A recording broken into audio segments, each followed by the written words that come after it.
আসসালামু আলাইকুম। আজকে আমি ব্রাউনি বানিয়ে দেখাবো। এর জন্য প্রথমে আমি বেকিং ট্রেটা রেডি করে নিব। আমি প্রথমে বাটার লাগিয়ে নিলাম।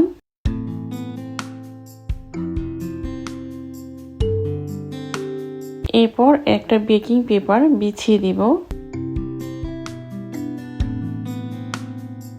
আবার একটু বাটার লাগিয়ে নিয়ে এই সাইডটাও আমি কভার করে দিব।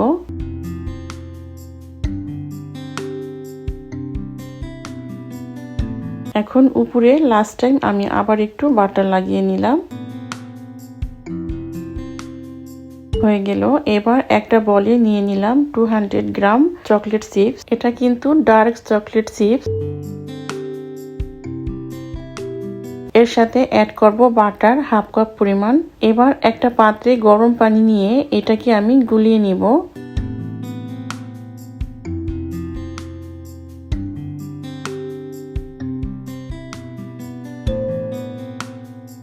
2-1 মিনিটের মতো নাড়লেই দেখবেন এটা গলে আসছে।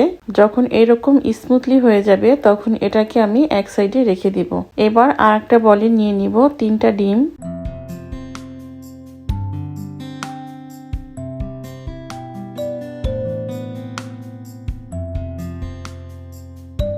এর সাথে অ্যাড করব 1 কাপে থেকে একটু কম সুগার, দিয়ে দিব ডার্ক ব্রাউন সুগার,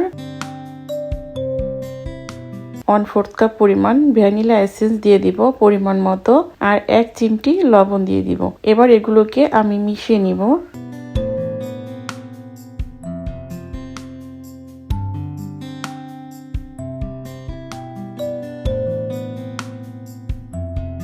এখন হালকা গরম পানির উপরে আমি পাত্রটা রেখে চিনিটা গুলিয়ে নিব। একটু খেয়াল রাখতে হবে পানিটা যেন বেশি গরম না হয়। আমার চিনিটা গলে গেছে। এটাকে এখন আমি বিটারে বিট করে নিব।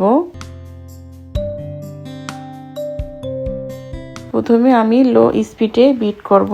2-3 মিনিট পরে এর স্পিডটা আমি বাড়িয়ে দিব আর অপেক্ষা করব একটা ঘন টেক্সচার হয়ে আসা পর্যন্ত। দেখুন যখন এরকমটা হয়ে আসবে তখন এর সাথে আমি সেই গোলানো চকলেটটা দিয়ে দিব।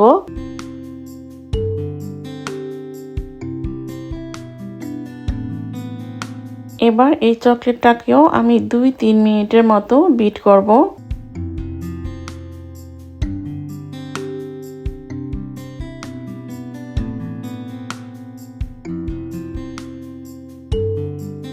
হয়ে গেল আমার বিট করা। এবার আমি শুকনো উপকরণগুলো চেলে নিব। দিয়ে দিব হাফ কাপ ফ্লাওয়ার, এর সাথে অ্যাড করব কোকো পাউডার 1/4 কাপ। এখন এই দুটো উপকরণ আমি একটু চেলে নিব।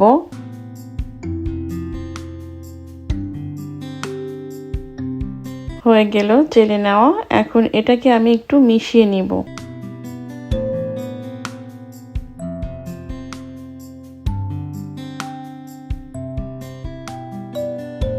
এবার এই ফ্লাওয়ারটা আমি এই মিশ্রণের ভিতরে অল্প অল্প পরিমাণ দিয়ে দিব আর মিশাতে থাকব।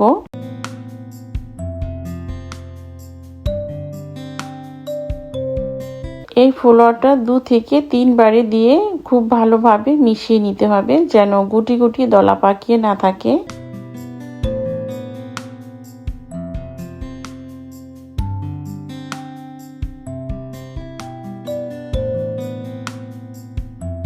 হয়ে গেল মিশিয়ে নেওয়া।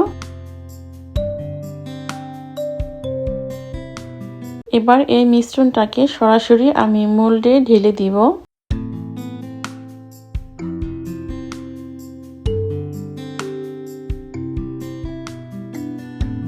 আর এই মোল্ডটাকে আমি একটু ট্যাপ করে দিব যেন ভিতরে কোনো বাবলস না থাকে। এরপর এটাকে আমি ওভেনে বেক করেছি 170 ডিগ্রি সেলসিয়াস তাপমাত্রায় 20 মিনিটের জন্য। দেখুন আমার বেক করা হয়ে গেছে। এবার এটাকে আমি কেটে নিব।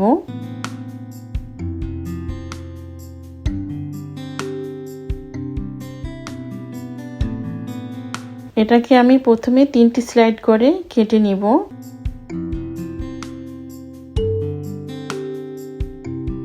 এরপর আবার এদিক থেকে 3 পিস করব। দেখুন কতটা পারফেক্ট হয়ে গেল আমার ব্রাউনি। আজকে এই পর্যন্তই, ফিরে আসবো আবার নতুন কোনো রেসিপি নিয়ে ইনশাল্লাহ।